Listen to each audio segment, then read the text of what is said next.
Τραβάς. Τώρα ναι. Λοιπόν, έλα κοντά να δείξω κάτι.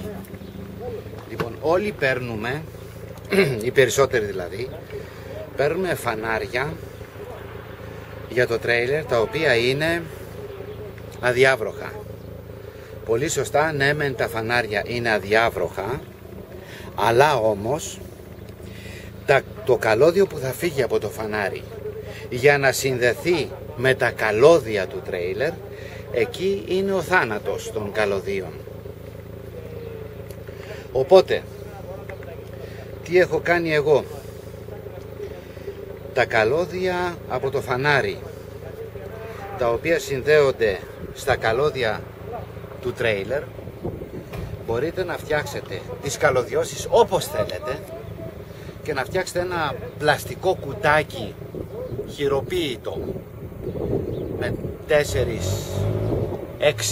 πλευρές, έχει ένα σκύβος, ένα κυβάκι, και να το γεμίσετε έποξη. Οπότε αδιαβροχοποιείται. Εγώ βέβαια έκανα ένα άλλο συστηματάκι, αλλά σημαντικό είναι αυτό εδώ, Τάσο. Αυτό εδώ πρέπει να δείξεις. Η ένωση του καλωδίου με τα καλώδια του φαναριού. Έτσι, εδώ πονάνε. Διότι μπορείς να αγοράσεις φανάρια τα οποία είναι αδιάβροχα, ναι, αλλά μπορεί και σε 3, 4, 5 μήνες να μην έχεις φώτα, γιατί η ένωση με το καλώδιο του τρέιλερ, να όσο και καλά, είτε βάλεις μονοτική ταινία είτε οτιδήποτε άλλο, είτε βάλεις ας πούμε ακόμη και σιλικόνη, θα περάσει το νερό, έτσι.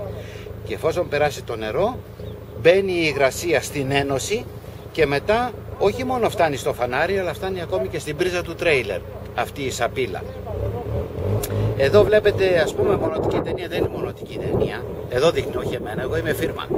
Λοιπόν, εδώ μπορεί να βλέπετε μονοτική ταινία, αλλά μέσα έχω ρίξει έποξη, έχω ρίξει σιλικόνες.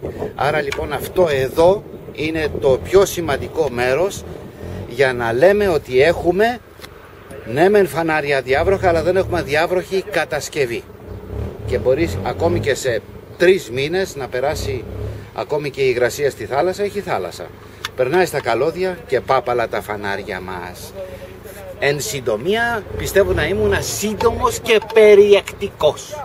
Και ουσιώδης. Θα τα ξυλώνω αυτό που έφτιαξα την προηγούμενη εβδομάδα. Μαζί θα το φτιάξουμε. Φιλάκια, φιλάκια.